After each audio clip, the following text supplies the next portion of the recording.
পুজোর আগে শেষ সাংগঠনিক বৈঠকে অভিষেক বন্দ্যোপাধ্যায় বসিরহাট ডায়মন্ড হারবার নিয়ে বৈঠকে তৃণমূলের সর্বভারতীয় সাধারণ সম্পাদক। বসিরহাটের পর সন্দেশখালী নিয়ে হবে আলোচনা। শাহজাহান বিতর্কের পর সন্দেশখালীতে বাড়তি নজর, 26-এর আগে জেলায় জেলায় নজর অভিষেকের। আরো বিস্তারিত জানবো, সরাসরি রয়েছেন প্রতিনিধি অয়ন ঘোষাল। অয়ন, এবার বাড়তি নজর এবং এটা শেষ বৈঠক, জেলাবাড়ি বৈঠক হচ্ছে। আমরা গতকাল দেখেছিলাম বীরভূম পুরুলিয়ার পর আজ সন্দেশখালীতেও কিন্তু বাড়তি নজর দিতে চলেছেন অভিষেক বন্দ্যোপাধ্যায়। কতটা তাৎপর্যপূর্ণ?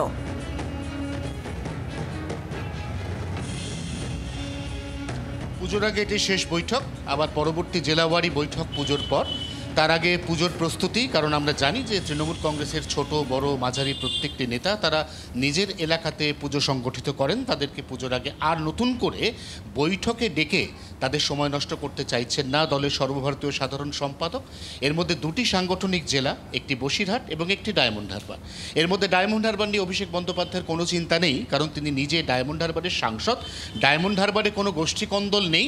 ডায়মন্ড হারবার বিগত লোকসভা নির্বাচনে তৃণমূল কংগ্রেস অর্থাৎ শাসক দলকে উজাড় করে ভোট দিয়েছে। রেকর্ড সংখ্যক ব্যবধানে ডায়মন্ড হারবার থেকে সাংসদ নির্বাচিত হয়েছেন অভিষেক বন্দ্যোপাধ্যায়।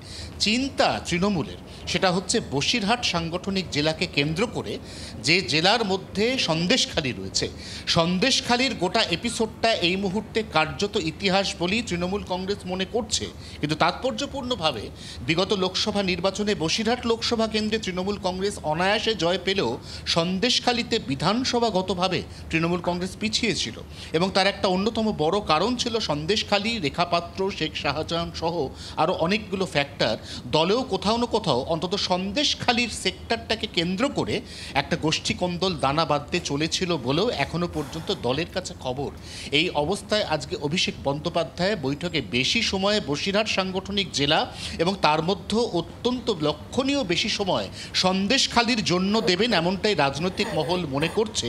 অন্যদিকে ডায়মন্ড হারবারের যে সমস্ত নেতা, তাদেরকে সংগঠনকে শুধুমাত্র চাঙ্গা করা এবং মানুষের আরও কাছে পৌঁছানোর বার্তা দিয়েই বৈঠক শেষ করা হবে, এমনটাই তৃণমূলের অভ্যন্তরীণ সূত্রে খবর। সৌমি, ধন্যবাদ অয়ন। বাংলার আওয়াজ, বাঙালির আবেগ, জি 24 ঘন্টা।